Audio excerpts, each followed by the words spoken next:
الحمد لله رب العالمين الرحمن الرحيم مالك يوم الدين ونشهد أن لا إله إلا الله ونشهد أن سيدنا ومولانا محمدا عبده ورسوله أرسله إلى الناس كافة بشيرا ونذيرا.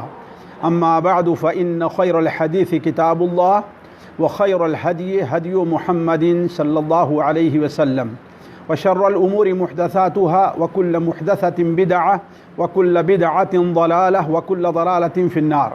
فأعوذ بالله السميع العليم من الشيطان الرجيم من همزه ونفخه ونفثه. بسم الله الرحمن الرحيم. لقد كان في قصصهم عبرة لأولي الألباب ما كان حديثا يفترى ولكن تصديق الذي بين يديه وتفصيل كل شيء وهدى ورحمة لقوم يؤمنون.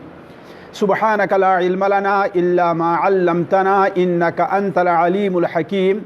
رب اشرح لي صدري ويسر لي أمري واحلل عقدة من لساني يفقه قولي واحلل عقدة من لساني يفقه قولي. عزیز ساتھیوں، قابل احترام دینی بھائیوں،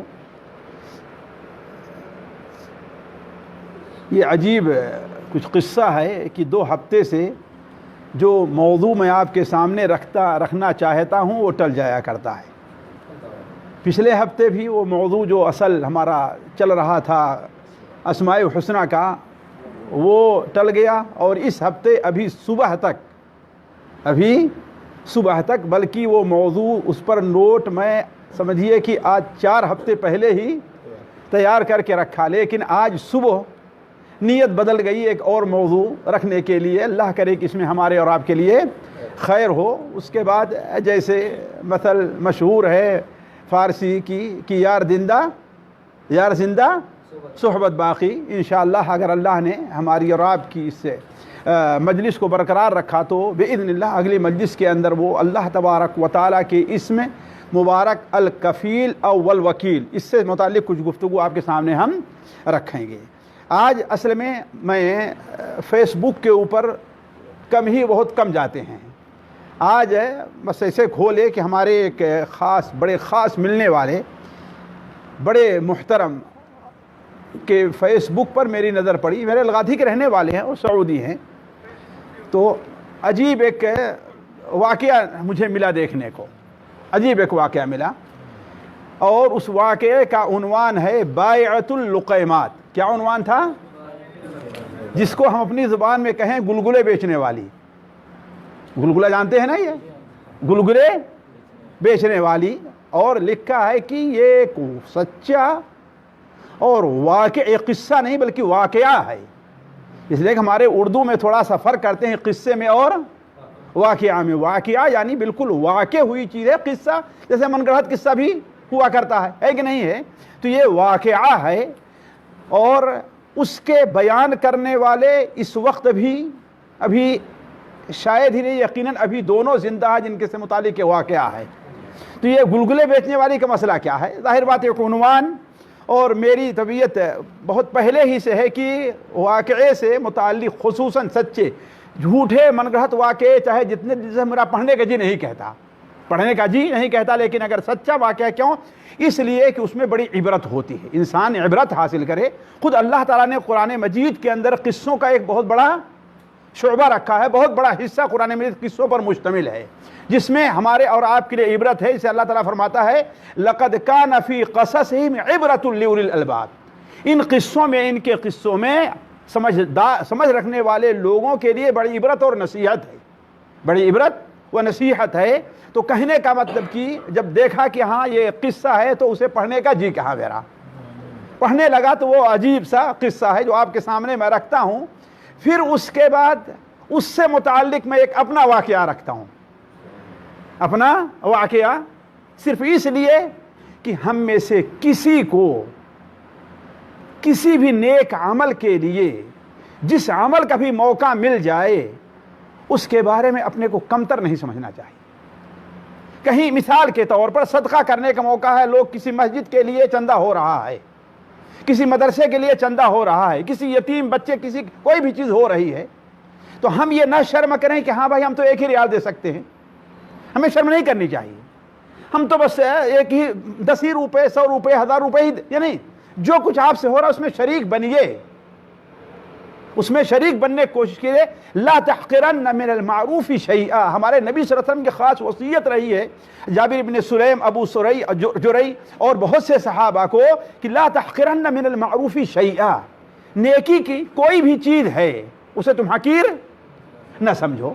ہمارے ایک نو مسلم اہل حدیث شاعر کہتے ہیں کتنی ہی چھوٹی ہونے کی تو اسے ہلکی نہ جان، کتنی ہی چھوٹی ہونے کی تو اسے ہلکی نہ جان. رب کی بخشش کے لیے کوئی بہانہ چاہیے، اللہ تعالیٰ کی بخشش کے لیے کوئی نہ کوئی، اللہ تعالیٰ بہانہ ڈھونڈتا ہے، بہا نہیں ڈھونڈتا. عربی کی مثل ہے بہانہ جوید بہا نہ جوید، فارسی کی مثل ہے بہانہ جوید، رب کی بخشش بہانہ تلاشتی ہے، بہا یعنی قیمت نہیں ڈھونڈتی ہے. تو رب جو ہے وہ کیا ہے، ہمیں اور آپ کو نوازنے کے لیے کوئی نہ کوئی بہانہ ہے. ہم تو مائل بکرم ہے، کوئی سائل ہی نہیں. تو اللہ تبارک و تعالیٰ کی رحمت بہت وسیع ہے، کس کو کس جگہ سے فائدہ ہو سکتا ہے، کس کو کس جگہ سے اسے نفع مل سکتا ہے، کس کی بخشش کا سامان کس جگہ سے ہو سکتا ہے، انسان کو اس سلسلے میں کوتاہی نہیں کرنا چاہیے. تو اصل میں واقعہ یہ ہے کہ ایک استاد، ایک ٹیچر ایک پرائمری اسکول میں مدرس تھا، اور یہ قصہ پڑھنے کے بعد مجھے اپنے بچپن کے زمانے کے جو اسکول تھے نا وہ یاد آ گئے. دیہاتوں میں ہوا کرتے تھے، اس طرف کھیت ہے، ادھر درخت ہے، کھڑکیاں کھلی ہوئی ہیں، کھڑکی بند کرنے کے لیے بھی کوئی چیز نہیں، بسا اوقات کچھ اینٹیں رکھ دی گئی ہے کہ نہیں ہے، کبھی کھڑکی لگی تو کچھ تھوڑا سا یعنی ایک ٹاٹ لٹکا دیا گیا تھوڑا سا اس گرد سے بچنے کے لیے، یعنی جیسے ہوا کرتا تھا. تو بتایا کہ ایک استاد پرائمری اسکول جو لڑکیوں کا تھا اس میں پڑھاتا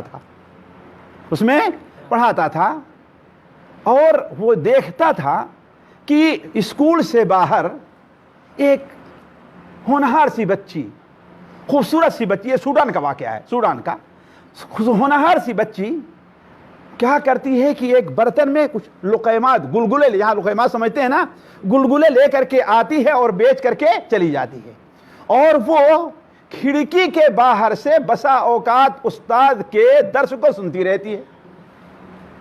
تو کہا ایک دن استاد میتھمیٹکس پڑھا رہے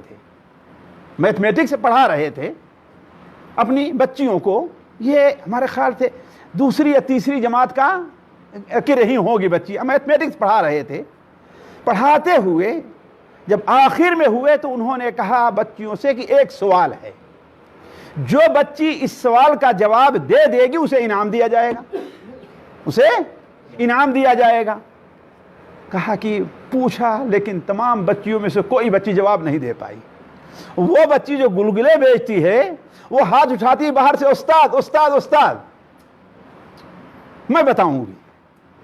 کہا کہ جب بچیوں نے جواب نہیں دیا تو ہم نے اس سے پوچھا تو اس نے جواب دیا، اور صحیح جواب دیا. مشکل سوال رہا ہوگا تبھی تو انعام رکھا اس کے اوپر، صحیح جواب دیا.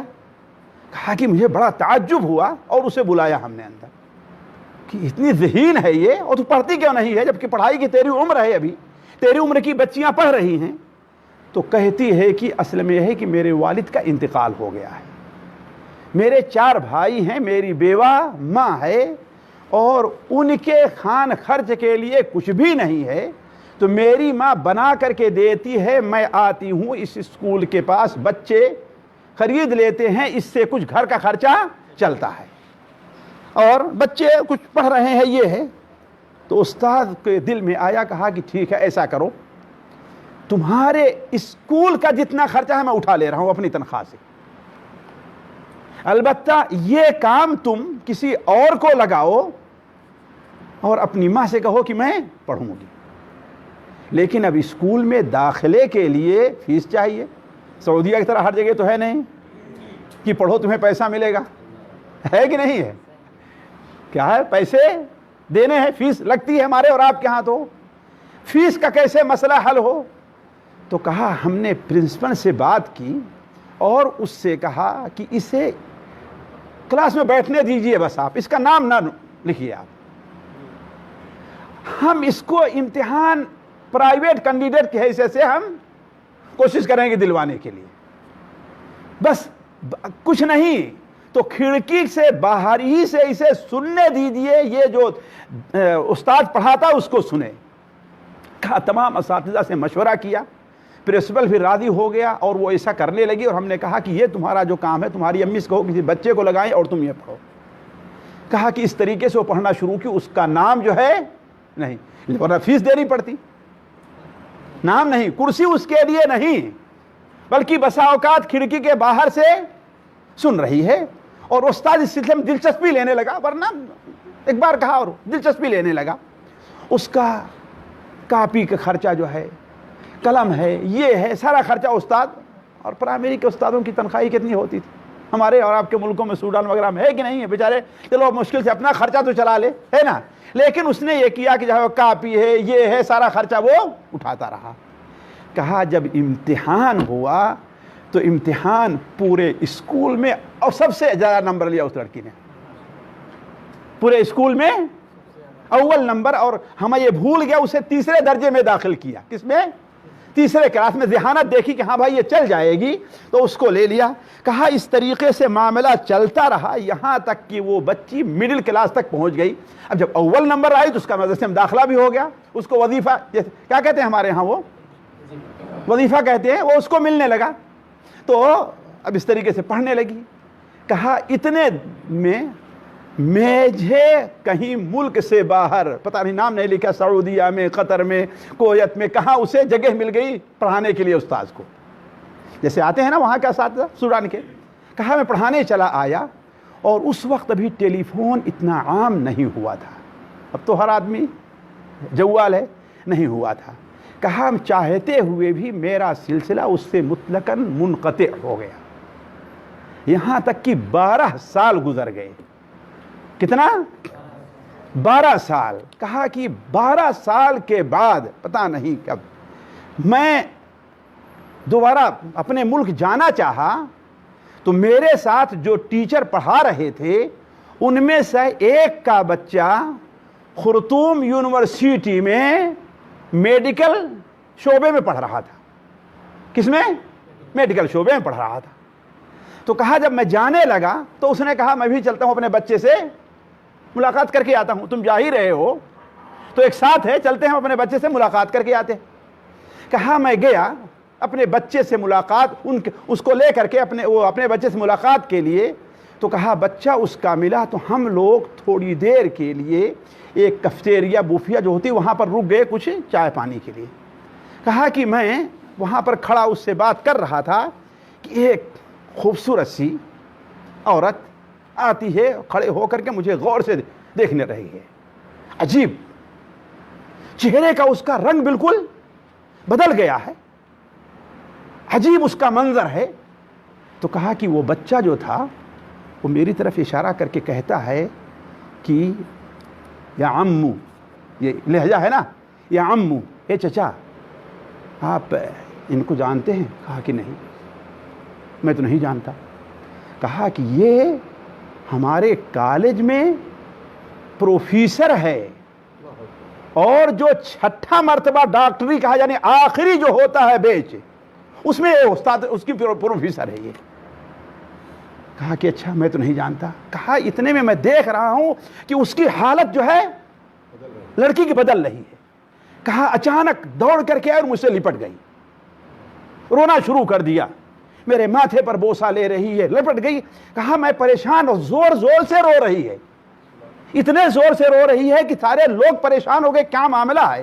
کہیں اس کا باپ ہے جو سالوں سے اس سے بکھرا ہوا ہے، اس کا ماموں ہے، کون ہے آخر؟ کہا اتنا روئی کہ یہاں تک اس کے اوپر دشی تاری ہو گئی اور گر گئی ہو گیا۔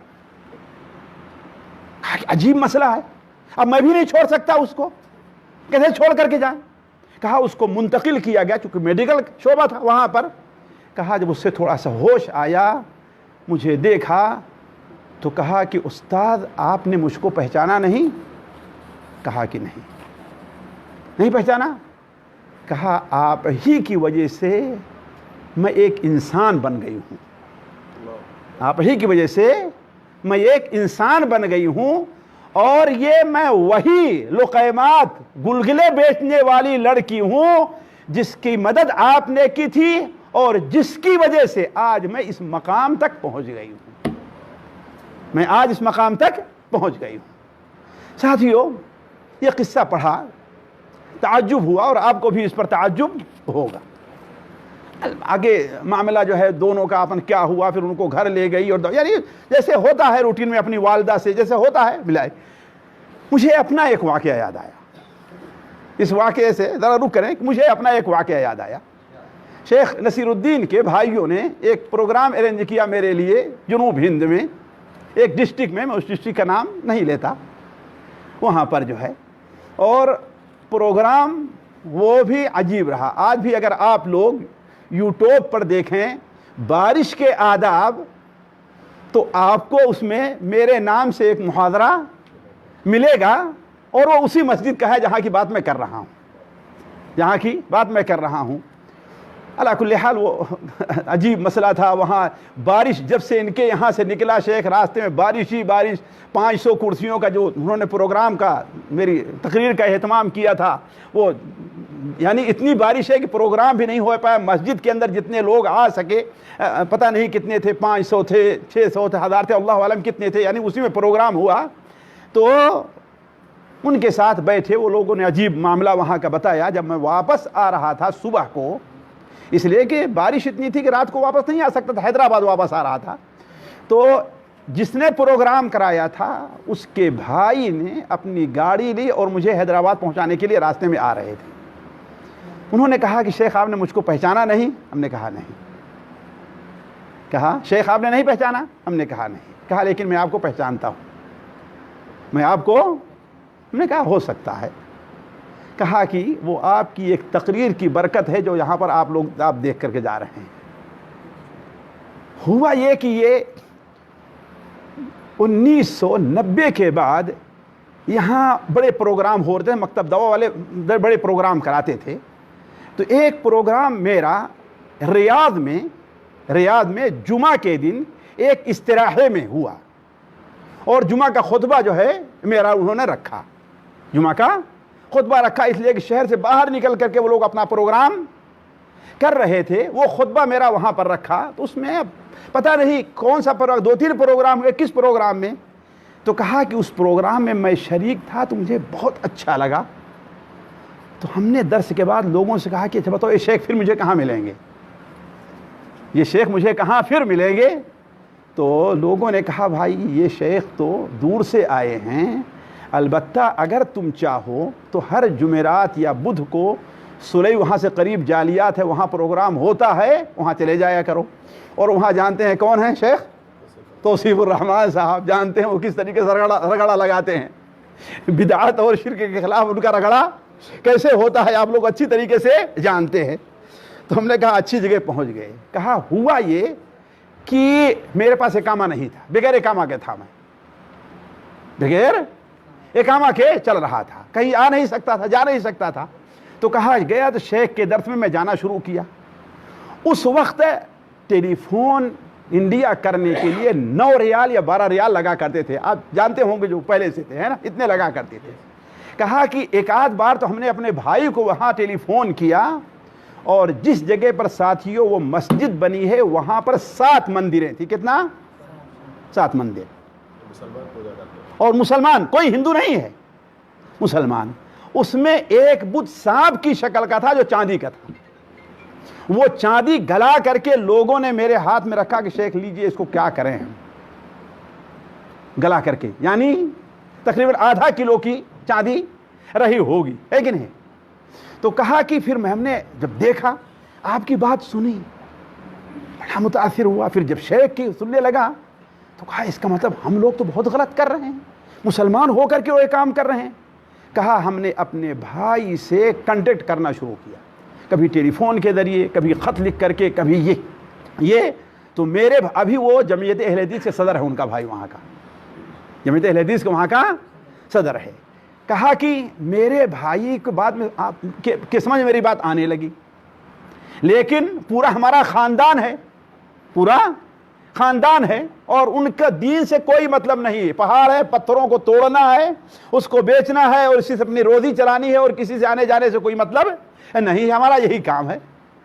کہا کہ اب سمجھاتا رہا, بھائی کے سمجھ میں بات آ گئی. پھر میرے جانے کا مسئلہ ہوا تو میں یہاں سے بھاگ کر کیسے مکہ گیا, جدہ گیا, وہاں اپنے آپ کو پورا قصہ سنایا, جیل کے اندر کیسے ان کو پریشانی اٹھانی پڑی. کہا کھانے کو کیا ملتا تھا. کہا علی کل حال میں آ گیا تو میں بھائی سے مل کر کے ان مندروں کو ڈھانے کے لیے ہم نے سوچا.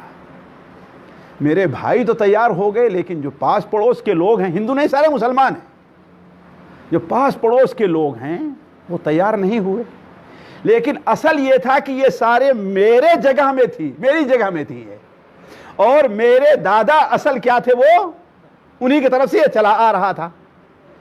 تو کہا کوشش کر کے ہم نے اور بھائی نے اپنے گھر والوں کو تیار کیا, اپنے کچھ ساتھیوں کو, اور ہم نے عزم کر لیا کہ ہمیں یہ توڑ دینا ہے. یہ ہمارے لیے جائز ہی نہیں ہے, ہمارے لیے جائز ہی نہیں ہے. اور کوئی اور کہہ نہیں سکتا تھا, اس لیے کہ ہندو کچھ دور میں رہے بھی ہوں تو ان کا اس سے کوئی دخل نہیں تھا. اور روڈ کے بالکل, یعنی روڈ سے دکھائی دے رہی یہ چیزیں, بالکل کنارے جو ہے وہ حیدرآباد جو روڈ جاتا ہے ان کے یہاں کے لیے, شیخ کے یہاں, اسے. تو کہا کہ پھر ہم لوگوں نے جب توڑنے کے لیے سوچا تو ہمارے جو خاندان والے تھے دوسرے, وہ دور کہیں چلے گئے, کہیں ان کے اوپر کوئی عذاب اور مصیبت نہ آ جائے. کہا علی کل حال ہم نے توڑ کر کے اس کو پھینک دیا. آج وہاں پر ساتھیوں جامع مسجد قائم ہے. وہاں پر کیا ہے؟ جامع مسجد قائم ہے. یہ صرف ایک تقریر کا طرح سمجھ آتا ہے, اس کا ہے ایک تقریر. اسی لیے ساتھیوں اس واقعے سے بڑے, اس کے اندر عبرتیں ہیں, بڑی عبرتیں ہیں. میں اس طرف نہیں جاتا, صرف دو باتیں میں آپ کے سامنے رکھتا ہوں بس. پہلی بات یہ ہے کہ بندے کو کسی بھی نیک کام کا موقع ملے اسے گنوانا نہیں چاہیے, گنوانا نہیں چاہیے. آپ کے ساتھ ایک آدمی کمرے میں رہتا ہے, آپ اس کو سمجھا کر کے اس مجلس میں لے آنے ہی کا موقع کیوں نہ رہے. اس لیے کہ ہو سکتا ہے اس کے ذہن میں کوئی ایک بات آ جائے, ایک بات بیٹھ جائے جو اس کے لیے دنیا اور آخرت میں نجات کا سبب بن جائے, دنیا اور آخرت میں نجات کا سبب بن جائے. ہو سکتا ہی نہیں ہو سکتا. تو اس کا اجر کس کو ملے گا؟ آپ کو ملے گا کہ نہیں ملے گا؟ اور اس کی وجہ سے جو لوگ اس پر عمل کریں گے ان تمام کا اجر آپ کو قیامت تک ملتا جائے گا. یہ بعض مثالیں جو اللہ تعالیٰ ظاہر کر دیتا ہے یہ صرف ہماری عبرت کے لیے. یہ ڈاکٹر, یہ استاد کبھی سوچا رہا ہوگا کہ یہ لڑکی ایک دن خرطوم یونیورسٹی میں میڈیکل کی پروفیسر بنے گی, اور میڈیکل کے منتہی لڑکوں کو پڑھانے کے لیے, یہ بھی نہیں ابتدائی لڑکے جو ہیں ان کو نہیں, کس کو؟ منتہی یعنی جو آخری سال میں ہیں ان کو پڑھانے کے لیے پروفیسر بنے. کبھی سوچا رہا ہوگا؟ لیکن ایک چیز اس نے یہ دیکھا کہ یہ ہنر ہے اس کے اندر, یہ ہیرا ہے. اسے ظاہر ہے, کہا کہ میں سوچتا تھا کم سے کم یہ اپنے گھر والوں کے کچھ کام تو آئے گی, ایک استاد بن جائے گی, ایک ٹیچر بن جائے گی. اسے کیا معلوم تھا کہ وہ پروفیسر بن جانے والی ہے.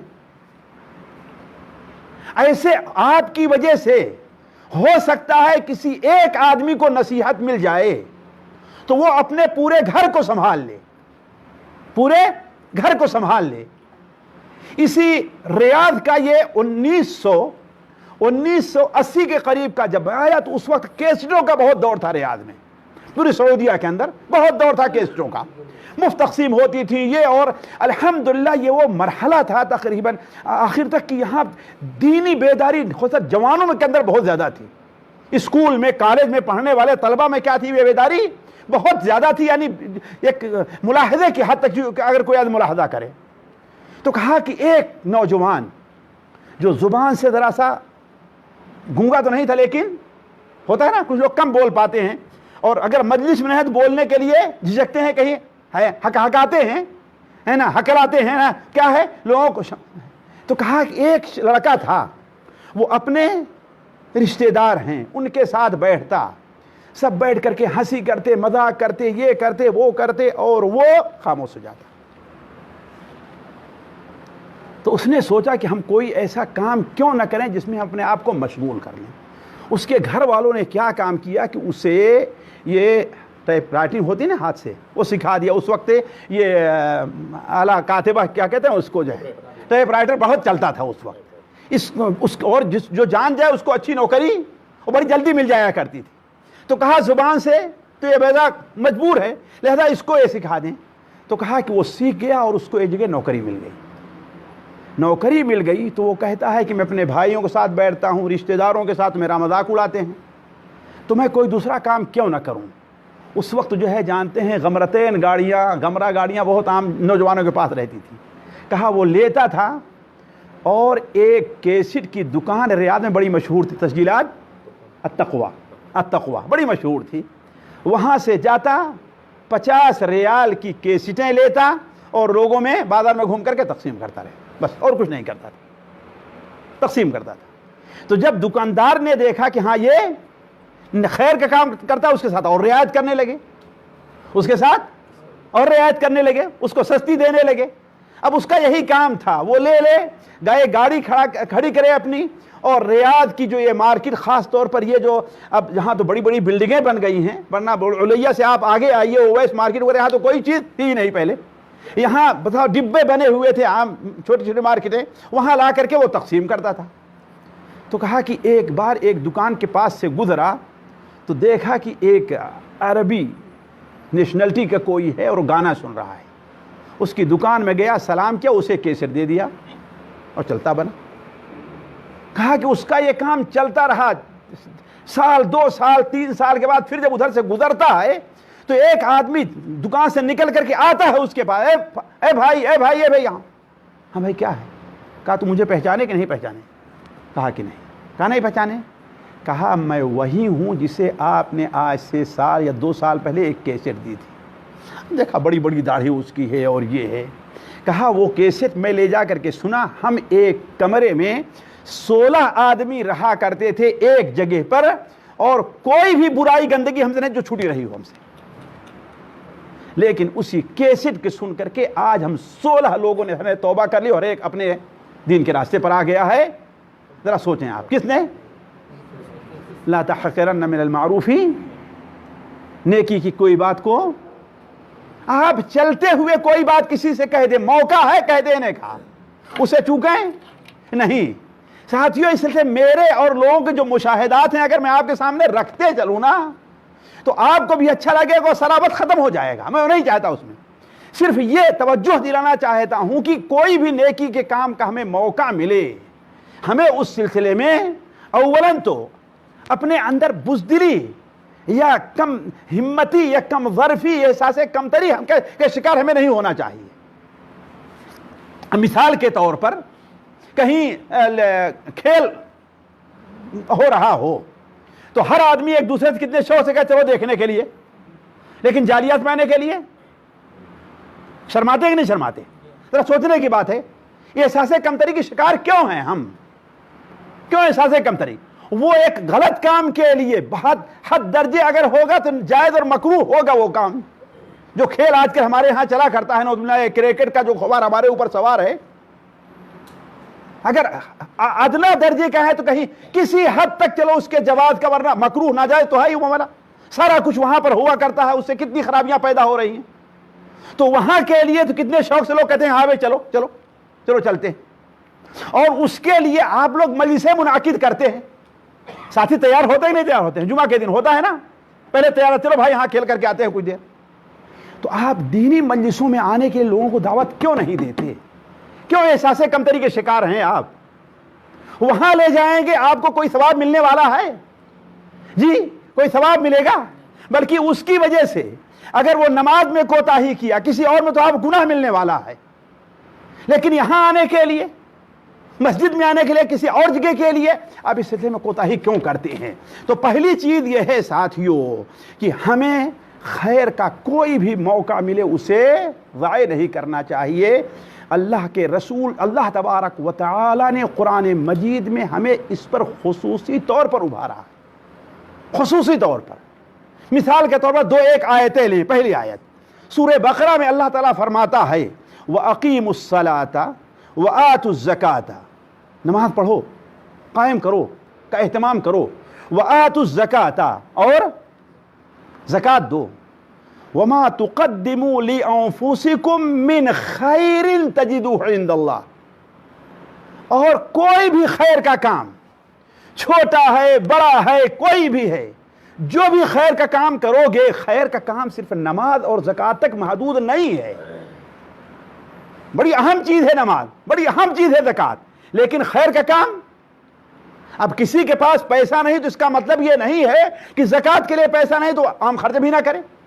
ہمارے پاس بھائی کیا ہے، مسجد کا اعلان ہونے لگا، ارے بھائی ہمارے پاس کیا ہے جو ہم دیں، یہ کیا معاملہ ہے؟ آپ کے پاس 1 ریال ہو رہا ہے، آدھا ریال ہو رہا ہے، ہو سکتا ہے آپ کے آدھے ریال سے اللہ تبارک و تعالیٰ اس مسجد میں جو آپ حصہ ڈال رہے ہیں، قیامت تک آپ کے اجر میں، آپ کے نامے میں کتنا ثواب اور اجر لکھتا چلا جا رہا ہے۔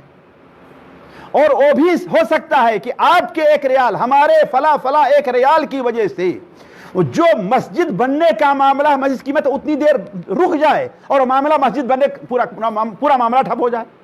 آپ جانتے ہیں ایک گاڑی ہے، گاڑی میں بعض پرزے جو ہوتے ہیں ان کی قیمت 1 ریال 2 ریال 3 ریال ہوا کرتی ہے، لیکن بغیر اس کے گاڑی چلتی ہے؟ سوچیے آپ، حالانکہ کتنی قیمت اس کی ہے، سوچنے کی بات، کتنی قیمت ہے اس کی، ہے کہ نہیں؟ تو ہو سکتا ہے آپ کے 1 ریال نہ دے رہے، اس میں بخالت کرنے کی وجہ سے، احساس کمتری کی جو آپ شکار ہے اس کی وجہ سے وہ پورا مشروع، وہ پورا کام رک جائے۔ تو کہنے کا مطلب اللہ تعالیٰ فرماتا ہے اور جگہ یسألونک ماذا ینفقون، سورہ بقرہ ہی کی آیت ہے، یہ لوگ آپ سے پوچھتے ہیں کہ ماذا ینفقون، کیا خرچ کریں۔ اہل علم کہتے ہیں یہ اس وقت کی بات ہے کہ بھی زکوٰۃ فرض نہیں ہوئی تھی، کیا خرچ کریں، کس کے اوپر خرچ کریں؟ تو اللہ تعالیٰ فرماتا ہے آپ کہہ دیجئے ما انفقتم من خیر، کوئی بھی خیر، کوئی بھی نیک، کوئی بھی مال تم جو خرچ کرو گے، فللوالدین، والدین کو دو، والاقربین، رشتہ داروں کو دو، والیتامی، کس کو دو؟ مسکینوں کو دو، وابن السبیل، مسافروں کو دو، اور صرف یہی نہیں، وما تفعلوا من خیر فإن اللہ بہ علیم، جس کو بھی دو گے، مال نہیں، جو بھی نیکی کے کام کرو گے، فإن اللہ بہ علیم، اللہ تبارک و تعالیٰ اس کو کیا ہے؟ جاننے والا ہے۔ اللہ تعالیٰ سورہ حج میں ارشاد فرماتا ہے یا ایھا الذین آمنوا ارکعوا، اے ایمان والو رکوع کرو، واسجدوا، سجدہ کرو، یا ایھا الذین آمنوا ارکعوا واسجدوا، رکوع اور سجدہ کرو، واعبدوا ربکم، اور اپنے رب کی عبادت کرو، اس کے بعد میں کسی کو شریک نہ ٹھہراؤ، وفعلوا الخیر، صرف یہی تک معاملہ محدود نہ رہے۔ تو دوسری بات جو میں آپ سے کہہ رہا تھا وہ یہ ہے کہ خیر اور نیکی جو ہے وہ نماز، روزے، زکوٰۃ، حج تک محدود نہیں ہے۔ جیسے اس نے کہا نماز پڑھنے کے لیے اس لڑکی کو کہا، نماز پڑھایا نہیں سکھا، لیکن کیا کہا؟ اسے ایک کام میں لگا دیا۔ اب مسلمان ہیں دونوں، تو ذرا سوچئے، جتنے لوگوں کو نیک نیتی سے وہ میڈیکل پڑھاتی رہے گی، ان تمام کا ہو سکتا ہے ان میں کوئی ایسا ڈاکٹر نکلے جو نیک دل ہو اور غریبوں اور یتیموں مسکینوں کا مفت علاج کرے، ہے کہ نہیں؟ یا پیسے سے علاج کر رہا ہے، ایسے وقت میں اس کے پاس مریض پہنچ رہا ہے کہ اس کا وقت کیا ہے، اب ختم ہو گیا ہے، لیکن دیکھتا ہے کہ یہ عورت ہے، اپنے معصوم بچے کو لے کر کے آ رہی ہے، اس کے اوپر رحم کرتے ہوئے اگر اس کا علاج کرتا اپنی ڈیوٹی سے علاوہ تو اس کا اجر ملے گا نہیں ملے گا؟ صرف اس کو نہیں، اس پڑھانے والی اور یہ ڈاکٹر اس کو بھی اللہ تعالیٰ اجر دے گا۔ آپ لوگوں نے قصے سنے کہ نہیں صحیح بخاری وغیرہ میں جو ہے کہ اللہ تعالیٰ نے ایک زانیہ عورت کو کیوں معاف کر دیا؟ جی کیوں معاف کر دیا؟ کس کو؟ کتے کو، کسی مسلمان کو نہیں، کسی انسان کو نہیں، کس کو؟ کتے کو۔ تو یہ ڈاکٹر اگر کسی انسان اور بیوہ عورت، یہ چھوٹے بچے، معصوم بچے کی ماں کے اوپر رحم کرتے ہوئے اگر اس کا علاج کرے تو اللہ تعالیٰ اس کو چھوڑے گا؟ سوچنے کی بات ہے۔ وہ زانیہ ہے اور کتے کو پانی پلا رہی، اللہ تعالیٰ اس کو اسے کیا کر دے رہا ہے؟ اسی لیے اللہ تعالیٰ نے فرمایا وما يفعلوا من خیر وما يفعلوا من خیر فلن يكفروا، جو بھی خیر کا کام کریں گے، یہ اہل کتاب سے متعلق ہے، جو بھی خیر کا کام کریں گے اللہ تبارک و تعالیٰ اس کی قدر کرے گا، اسے ضائع نہیں کرے گا۔ ساتھیو اگر آپ اس طرف غور کریں، امام نووی رحمہ اللہ کی کتاب ریاض الصالحین ہے نا، ریاض الصالحین ہر مسجد کے اندر پڑھی ہوگی، ہے کہ نہیں؟ اللہ تعالیٰ نے اس کتاب کو عجیب مقبولیت دی ہے، اس شخص کی نیک نیتی ہے، واللہ عالم اخلاص ہے، شاید ہی قرآن مجید کے بعد کسی اور کتاب کو اتنی مقبولیت حاصل ہوئی ہے، نادر کتابیں، چند کتابیں ہوں گی جن کو اتنی مقبولیت، ریاض الصالحین کو مقبولیت ملی ہوئی ہے۔ اس میں ایک باب باندھا ہے امام نووی رحمہ اللہ نے، باب کثرت طرق الخیر، ہے نا شیخ؟ باب کثرت طرق الخیر، خیر کے جو راستے ہیں، بھلائی کے جو راستے ہیں، بھلائی کے جو دروازے ہیں وہ بہت زیادہ ہیں، صرف نماز روزے تک محدود نہیں ہے، ہے کہ نہیں ہے؟ صرف صدقہ دینے تک محدود نہیں ہیں، ایمان لانے تک محدود نہیں ہیں۔ اللہ تعالیٰ نے لوگوں کو الگ الگ صلاحیت پیدا کی، ایک شخص ہے وہ اچھی تقریر کر سکتا ہے کہ نہیں، اور دوسرا شخص ہے لوگوں کو اچھی طریقے سے جمع کر سکتا ہے ویسے کہ نہیں؟ صحیح، ہر آدمی کو یہ صلاحیت اللہ تعالیٰ نہیں دیتا۔ تیسرا شخص ہے اللہ نے اسے مال دیا ہے، لوگوں کے چائے پانی کا انتظام کر سکتا ہے کہ نہیں؟ پانچواں شخص ہے اللہ نے اسے یہ صلاحیت دی ہے کہ اس محاضرے کو ٹیپ کر کے دنیا کے گوشے گوشے پہنچا سکتا ہے، یہ ہے کہ نہیں ہے؟ صرف تقریر کرنے والے تک بات محدود ہے؟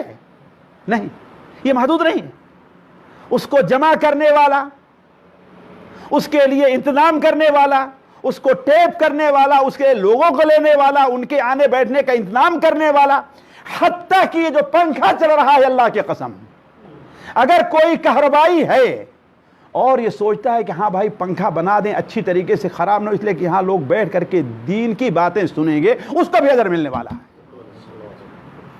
ہے کہ نہیں ہے؟ وما يفعلوا من خیر فلن يكفروا، جو بھی خیر کا کام کریں گے اللہ تعالیٰ اسے ضائع نہیں کرے گا۔ تو امام نووی رحمہ اللہ نے باب باندھا ہے، ان میں کئی حدیثیں ذکر کی ہیں، صرف میں دو حدیث آپ کے سامنے رکھتا ہوں، دو حدیث۔ ایک حدیث ہے حضرت ابو ذر رضی اللہ تعالیٰ عنہ کی، اور یہ صحیح مسلم میں ہے، امام مسلم رحمہ اللہ حدیث کو نقل کرتے ہیں۔ حضرت ابو ذر رضی اللہ تعالیٰ عنہ نے بیان فرمایا کہ کچھ لوگوں نے نبی کریم صلی اللہ علیہ وسلم سے عرض کیا، آپ کے سامنے اپنی شکایت پیش کی۔ وہ کیا؟ ذرا غور سے سنیں گے ہمارے بھائی، ہر آدمی، ہمارے لیے خاص ہم لوگوں جیسے حالات ہیں ان لوگوں کے لیے یہ حدیث ہے، بہت مناسب ہے۔ کیا شکایت کی کہ اے اللہ کے رسول، ذہب اہل الدثور بالاجور، مالدار لوگ تو بہت بڑے اجر کو لے کر سمیٹ کر کے چلے گئے، ذہب اہل الدثور بالاجور، اہل مال جو ہیں تو بہت ڈھیر سارا اجر لے کر کے چلے گئے۔ وہ کیسے؟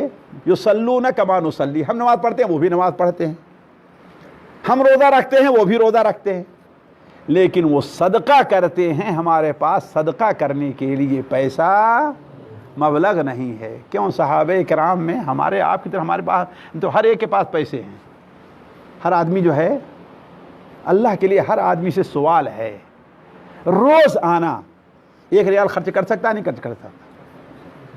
شاید کوئی یہاں پر نہ ہو جو کہے بھائی مجھ سے 1 ریال روزانہ نہیں ہو سکتا، ہے نا؟ کہ کوئی کہے گا نہیں ہو سکتا، کہے گا تو میں سمجھتا ہوں کہ وہ سچ بول رہا ہے، 1 ریال بس۔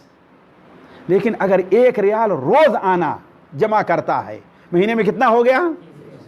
30 ریال ہو گیا، اور سال میں کتنا ہو گیا جی؟ 300۔ کتنے روپے بنیں گے پاکستان کے جی؟ جی اگر 20,000 کو آپ 3 حصوں میں 4 حصوں میں تقسیم کر کے کسی یتیم اور بیوہ کو دے دیں تو اس کے آنسو پوچھ جائیں گے نہیں پوچھیں گے جی؟ عید کے موقع پر دے دیں گے تو اس کے بچے رونے بجائے ہنسنے لگیں گے نہیں ہنسنے لگیں گے؟ ایک عورت ہے، اسے اپنے بچے کے لیے ڈاکٹر کے پاس لے جانے کے لیے پیسہ نہیں ہوتا ہی نہیں ہوتا، ہمارے ماحول میں ہے ہی نہیں ایسے لوگ، اگر ان کو مل جائے تو اس کا دل خوش ہو جائے نہیں خوش ہو جائے؟ ایک کتے کا کلیجہ تر کرنے پر اللہ تعالیٰ جنت دیتا ہے ایک رنڈی کو، تو اسے اللہ تعالیٰ جنت سے محروم رکھے گا؟ سوچنے کی بات ہے۔ تو آپ صلی اللہ علیہ وسلم سے ان لوگوں نے کیا کہا کہ وہ لوگ صدقہ کرتے ہیں اور ہم لوگ صدقہ نہیں کرتے۔ آپ صلی اللہ علیہ وسلم نے فرمایا کہ اللہ کے بندے، اللہ تعالیٰ نے تمہیں بھی صدقہ کرنے کا موقع دیا ہے۔ ہاں کہہ رہے وہ کیسے؟ صدقہ کرنے کا موقع تم کو بھی دیا ہے۔ آپ نے 7 مجالس بیان فرمایا جہاں انسان صدقہ کر سکتا ہے بغیر پیسے کے، جی بغیر پیسے کے، 1 پائی بھی خرچ نہیں ہے، صدقے کر سکتا ہے انسان۔ صحابہ نے کہا کہ وہ کیسے؟ اللہ کے رسول صلی اللہ علیہ وسلم کہا کہ 1 بار سبحان اللہ کہہ لو، صدقے کا ثواب مل گیا۔ اسے کوئی عاجز ہے؟ 1 بار اللہ اکبر کہہ دو، صدقے کا ثواب مل گیا۔ 1 بار الحمدللہ پڑھ لو، صدقے کا ثواب مل گیا۔ 1 بار لا الہ الا اللہ پڑھ لو، صدقے کا ثواب مل گیا۔ کسی کو بھلائی کا حکم دے دو، اچھی بات بتا دو، صدقے کا ثواب مل گیا۔ گئے آپ دکان پر گئے، اپنے ورکشاپ میں گئے، آپ کا ایک ساتھی ہے جو نہیں آتا ہے، آپ اس سے کہے بھائی آج کل ہم نے شیخ صاحب سے یہ بات سنی ہے کہ ہاں جب سبحان اللہ کہو گے تو اللہ تعالیٰ تمہیں صدقے کا ثواب دے گا۔ اگر وہ کہہ لیا تو جی تو بھلائی کا حکم دے دو، تم صدقے کا ثواب ملے گا۔ برائی سے روک دو، تمہیں اللہ تعالیٰ صدقے کا ثواب دے گا۔ اور آپ نے فرمایا یہی نہیں، کوئی آدمی اگر اپنی بیوی سے ہم بستری کرتا اس پر صدقے کا ثواب ملتا۔ صحابہ نے کہا ہے اللہ کے رسول اس پر بھی صدقہ اپنی خواہش پوری کر رہا ہے۔ آپ نے فرمایا ساتھیوں بس نیت کا فرق ہے، بس کس کا فرق ہے؟ نیت کا فرق ہے۔ آپ نے فرمایا اگر وہ غلط جگہ پہ رکھتا اسے گناہ ملتا کہ نہیں ملتا؟ ملتا نا گناہ؟ تو کہا اچھی جگہ میں رکھ، جائز میں تو اللہ تعالیٰ اس کو اجر کیوں محروم رکھے گا؟ ایک اور حدیث ہے جابر بن عبداللہ کی نقل کرتے ہیں، صحیح مسلم میں ہے، امام اسی ریاض الصالحین میں، کہ حضرت جابر رضی اللہ تعالیٰ بیان فرماتے ہیں کہ اللہ کے رسول صلی اللہ علیہ وسلم ارشاد فرمایا ما من مسلم یغرس غرسا، کوئی بھی مسلمان ہے ایک درخت ایک پودا لگاتا، ایک آم کا درخت، جیسے ہمارے ہاں بہت عام ہے، یہاں کھجور کا درخت ہے بہت عام ہے، کسی جگہ اور کوئی درخت ہوگا، ہے کہ نہیں؟ کوئی بھی مسلمان کوئی درخت لگاتا ہے تو اس میں سے کوئی شخص جو کچھ کھایا جاتا ہے اس کے بعد اس کو صدقہ ملے گا، کوئی چوری کر کے لے جا رہا ہے اس سے اس کو صدقہ ملے گا۔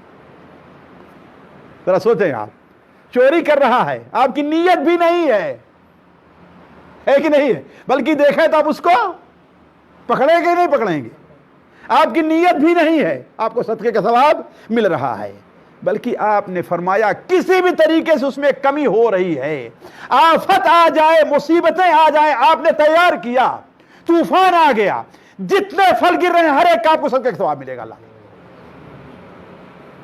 ہر ایک کا صدقے کا ثواب مل رہا ہے۔ اور صرف یہی نہیں بلکہ آپ نے قیامت تک صدقے کا ثواب ملے گا۔ وہ کیسے؟ وہ کیسے؟ کیوں کیسے؟ اس درخت سے کوئی آدمی ایک پھل لے کر کے گیا اور دوسرا درخت پودا لگا دیا، وہ سوچنے کی بات ہے، ہوتا ہی نہیں ہوتا ہے ایسا۔ کوئی آیا کھایا بڑا اچھا آم ہے تو بڑا لذیذ ہے، کہاں سے یہ بیج رہے تھے آپ، ذرا مجھے بھی دے دے، تو لے کر گیا لگا دیا، اس سے کوئی لے کر گیا۔ اب جب تک یہ سلسلہ چلتا رہے گا پہلا پودا لگانے والے کو اس کا اجر ملتا رہے گا۔ ساتھیوں ذرا سوچیے، بس کیا ہے، ہم تو کہتے ہیں کہ اللہ کی طرف مائل ہوئیے، آپ اللہ تعالیٰ کیسے اجر دیتا ہے۔ اللہ کل حال ساتھ بات لمبی ہو گئی، میں اتنا ہی کرنا چاہتا تھا۔ آخر میں ایک دلچسپ حدیث آپ کے سامنے رکھ کر میں اپنی بات بند کرتا ہوں۔ امام علامہ البانی رحمہ اللہ اپنی کتاب صحیح ترغیب و ترہیب میں، بلکہ الصحیحہ میں، امام طبرانی کی معجم طبرانی کبیر کے حوالے سے ایک حدیث نقل کرتے ہیں جو اسی موضوع سے متعلق ہے۔ اس حدیث کو جب میں پڑھتا ہوں مجھے ہنسی آتی ہے، جب میں پڑھتا ہوں تو مجھے، بلکہ ہم نے اپنے ہاں جمعیت کے اندر ایک کچھ دنوں تک اسے لکھ کر کے لٹکا بھی دیا تھا کہ آدمی آئے تو اس کو پڑھے۔ ایک تابعی ہیں ابو کثیر السحیمی رضی اللہ رحمہ اللہ، وہ اپنے باپ سے نقل کرتے ہیں کہ ہم نے حضرت ابو ذر رضی اللہ تعالی عنہ سے کہا کہ آپ مجھے کوئی ایسا عمل بتلائیے کہ اگر اس پر عمل کر لوں تو میں جنت میں جاؤں۔ چاہتے ہیں کہ نہیں چاہتے ہیں جنت؟ چاہتے ہیں نا؟ جی تو وہی سوال کیا کیا کہ مجھے کوئی ایسا عمل بتلائیے کہ میں اگر اس پر عمل کر لوں تو جنت میں چلا جاؤں. حضرت ابو ذر نے کہا یہی سوال ہم نے اللہ کے رسول صلی اللہ علیہ وسلم سے کیا تھا. یہی سوال ہم نے کس سے کیا تھا؟ اللہ کے رسول صلی اللہ علیہ وسلم سے کہ اے اللہ کے رسول صلی اللہ علیہ وسلم دلنی علی عمل اذا عمل العبد بہ دخل الجنہ، مجھے کوئی ایسا عمل بتلائیے کہ جب بندہ اس کو اپنا لے تو اس کو جنت میں جانے کا اس کے سامان ہو جائے. تو آپ صلی اللہ علیہ وسلم نے فرمایا کہ دیکھو یؤمن باللہ والیوم الآخر، سب سے اہم چیز کیا ہے کہ وہ اللہ پر اور آخرت کے دن پر ایمان لے آئے. اور یہ بڑا اہم ہے ساتھی، اللہ پر ایمان لے آنا اور آخرت کے دن پر ایمان لانا. میں سوچنے لگا بہت سی ایسی حدیثوں میں من کان یؤمن باللہ والیوم الآخر فلیکرم ضیفہ، من کان یؤمن باللہ والیوم فلیفعل کذا وکذا. آخر اس میں راز کیا ہے؟ کیوں آخر یہ نہیں کہا یؤمن باللہ ورسولہ، یہ نہیں کہا یؤمن باللہ وملائکتہ، کہا یؤمن باللہ والیوم الآخر. کیوں؟ اللہ پر ایمان لانے کا تقاضا ہے کہ بندہ اللہ تعالیٰ کی قدرت کے اوپر ایمان لے آئے، ہے نا؟ اللہ پر ایمان لانے کا تقاضا یہ ہے کہ اللہ تبارک و تعالیٰ کے نگرانی پر ایمان لے کہ اللہ ہماری تمام باتوں کو دیکھ رہا ہے کہ نہیں؟ ہم جو کر رہے ہیں اللہ تعالیٰ اس کو دیکھ رہا ہے. اور آخرت پر ایمان لانے کا تقاضا یہ ہے کہ بدلے کے دن کے اوپر ایمان لے آئے. جو کچھ ہم نے یہاں کیا ہے اللہ نے دیکھ لیا اور جمع کر لیا ہے. ایک ایسا دن آنے والا ہے جب اللہ تعالیٰ ہمارا اس کا حساب لے گا. تو من کان یؤمن باللہ والیوم الآخر، تو آپ نے فرمایا کہ سب سے اہم یہ ہے کہ اللہ اور آخرت کے دن پر ایمان لے آئے. حضرت ابو ذر کہتے ہیں ہم نے آگے سوال کیا کہ اے اللہ کے رسول صلی اللہ علیہ وسلم کیا اس ایمان کے ساتھ کچھ عمل بھی ہے جنت میں جانے کے لیے؟ آپ نے فرمایا یرزق بما یا مما رزقہ اللہ، اللہ تعالیٰ جو کچھ اس سے دیا اس میں صدقہ کرے. ایمان اپنے لیے ہوا نا، اور صدقہ کرے دوسرے کا، اس سے اپنے بھائی کا فائدہ ہوگا. جو کچھ اللہ نے دیا ہے صدقہ کرے. حضرت ابو ذر کہتے ہیں ہم نے کہا اے اللہ کے اگر فقیر ہو اس کو کچھ ملے نا تو کیا کرے، وہ صدقہ کہاں سے کرے؟ تو آپ صلی اللہ علیہ وسلم نے فرمایا کہ اگر یہ نہیں ہو سکتا تو لوگوں کو بھلی بات کا حکم دے اور بری بات سے روکے. حضرت ابو ذر کہتے ہیں کہ اے اللہ کے رسول صلی اللہ علیہ وسلم اگر بیچارے کو بات ہی کرنی نہیں آتی ہے، ایسا ہوتا ہے نا کچھ لوگ جانتے ہیں لیکن کیسے بات شروع کریں، چاہتے ہیں بتانا لیکن بات کرنے کا انداز نہیں ہوتا ہے. تو کہا کہ ان کان عائیا لا یستطیع ان یامر بالمعروف، اگر وہ ایسا عاجز ہو بات کرنے سے، کمزور ہو، جو بھلائی کا حکم نہ دے سکے برائی سے نہ روک سکے، تب کیا کہے؟ تو آپ صلی اللہ علیہ وسلم نے فرمایا کہ اگر یہ نہیں ہو سکتا ہے تو یعین مغلوباً کسی مجبور آدمی کے لیے، کسی کمزور کے لیے اس کی کسی کام میں مدد کر دے. ایک شخص ہے اپنا بوجھ لے کر کے جا رہا ہے، آپ دیکھ رہے ہیں کہ ذرا وزنی اس کے اوپر ہے. ایک شخص ہے پیدل جا رہا ہے اس دھوپ میں، کہاں زلفی جا رہا ہے، آپ کے پاس گاڑی آپ اس کو بیٹھا لیں، ایسا ہو سکتا ہے؟ نہیں ہو سکتا ہے. ایک شخص ہے آپ جوان ہیں، وہ بوڑھا ہے، دکان سے کوئی سامان خریدا مارکیٹ سے، دکان وہاں پہنچانے میں گاڑی تک کیا ہے اس کو نہیں کر سکتا ہے، آپ مشکل سے اٹھا پا رہا ہے، اب اٹھا کر اس کو، یعنی بہت سی اس کی مثالیں ہو سکتی ہے، بہت سی ہر ایک انسان کے سامنے یہ چیز پیش آ سکتی ہے. تو کہا کہ مغلوب کی مدد کر دے. تو کہا اے اللہ کے رسول اگر ضعیف اور کمزور بیچارہ خود ہی ہو تو کیا کرے؟ اگر خود ہی کمزور ہو تو کیا کرے؟ آپ صلی اللہ علیہ وسلم نے ارشاد فرمایا کہ اگر یہ بھی نہیں ہو سکتا ہے تمہارا ساتھی تو کچھ اگر اس کے پاس ہنر ہے، اگر کوئی ہنر ہے، کسی کا کچھ کام بنا سکتا ہے، اچھا میکینک ہے ایک نہیں ہے، ایک دیکھا کہ غریب آدمی ہے، ساتھی ہمارا کمزور ہے، گاڑی اس کی کتنے خراب پڑی، کیوں بھائی پیسہ نہیں ہے؟ آپ ایسا کہ چلو ایسا کرو لے آؤ میں دے رہا ہوں، اور اس کے پیسے جو ہے وہ میں دیکھتا ہوں دائیں بائیں کہیں اگر کوئی ایکسپیئر پارٹ ملتا ہے تو لگا دوں گا، باقی تم لاؤ میں بنا دیتا ہوں، یعنی کوئی بھی چیز ہوگی. اس نے کہا کہ اللہ کے رسول اتنا کنڈم ہو اسے یہ بھی کچھ نہ آتا ہو. تو آپ نے فرمایا اللہ کے بندے کیا تو یہ چاہتا ہے تیرے ساتھی میں کوئی خیر ہی نہیں ہے, کچھ ہی نہیں کر سکتا ہے؟ تو کہا کم سے کم یہ تو کر سکتا ہے کہ اپنے شر اور اپنی برائی کو لوگوں سے روک لے, ہے نا, کسی کی غیبت نہ کرے, کسی کی غیبت برائی نہ سنے. یہ تو ہو سکتا ہی نہیں ہو سکتا ہے کہ نہیں؟ کسی کے بارے میں غلط تصور حسد اپنے دل کے اندر نہ لے آئے, اس لیے کہ حسد بہت بری چیز ہے ساتھیوں. بری نظر بد کا سبب سب سے پہلے حسد بنتا ہے جی, بہت بری چیز ہے. تبھی تو اللہ تعالیٰ نے وَمِن شَرِّ حَاسِدٍ إِذَا حسد, اسی لیے اہل علم کہتے ہیں آسمان پہ پہلا گناہ حسد کی وجہ سے ہوا ہے اور زمین میں پہلا گناہ حسد کی وجہ سے ہوا. آسمان میں اللہ کی پہلی نافرمانی کس کی وجہ سے ہے؟ ابلیس کو حسد ہوا کس پر؟ اور دنیا میں سب سے پہلا قتل, سب سے پہلا گناہ کس کی وجہ سے ہوا؟ حسد کی وجہ سے ہوا. حابیل کو قابل نے کیوں قتل کیا؟ اسے حسد ہو. تو کم سے کم یہ تو کر سکتا ہے نا کہ اپنا شر زبان کا ہے, نظر کا ہے, ہاتھ کا ہے, خیالات کا ہے, کوئی بھی چیز ہے, اپنے شر کو لوگوں سے روکے رکھے. تو حضرت ابو ذر کہتے ہم نے کہا اے اللہ کے رسول صلی اللہ علیہ وسلم, یہ جو باتیں آپ نے بتائی ہیں ان میں سے کوئی بھی کر لے گا تو وہ جنت میں جائے گا؟ آپ نے فرمایا کہ ان میں سے جو کام بھی کرے گا وہ کام اس کا ہاتھ پکڑ کر کے جنت میں جا کے داخل کر دے گا. تو خیر کے مجال ساتھیوں بہت ہیں. مجھے آپ کو یہی پیغام دینا تھا کہ ہم اور آپ کہیں احساس کمتری کے شکار ہم کو نہیں ہونا چاہیے. احساس کہ ہم کچھ بھی نہیں کر سکتے, ہم بہت کچھ کر سکتے ہیں. بس یہ ہے کہ ہمیں ہمت کرنی چاہیے کہ جس کام کا بھی ہم سے موقع مل جائے. آخر حضرت ابوبکر کی یہ خوبی, یہ اتنی بڑی خوبی کیوں ملی تھی حضرت ابوبکر کو؟ ذرا سوچیں آپ, اللہ تعالیٰ نے صدیقیت کا مقام پر کیوں پہنچایا تھا؟ ذرا سوچیں. وہ حدیث آپ بھول گئے کہ اللہ کے رسول نے ارشاد فرمایا کہ جنت کے قریب جب بندہ نیک جنتی جائے گا تو جنت کے ہر دروازے سے فرشتے کہیں گے اے بندے خیر ہے, یہ خیر ہے, ادھر سے آ, ادھر سے آ, ادھر سے آ. آپ نے فرمایا جو نماز والا ہوگا نماز کے دروازے سے جائے گا, جو روزے والا ہوگا ریان کے دروازے, زکات والا زکات کے, جہاد والا جہاد کے دروازے سے. تو حضرت ابوبکر نے کیا کہا تھا؟ اے اللہ کے رسول صلی اللہ علیہ وسلم, کیا کوئی ایسا ہے جو ہر دروازے سے بلایا جائے؟ ذرا سوچیں, کوئی ایسا ہے جو ہر دروازے, آخر خوبی تھی نا. تبھی تو آپ نے ایک بار سوال کیا کہ آج مسکین کو کھانا کس نے کھلایا؟ ابوبکر نے کہا کہ میں نے.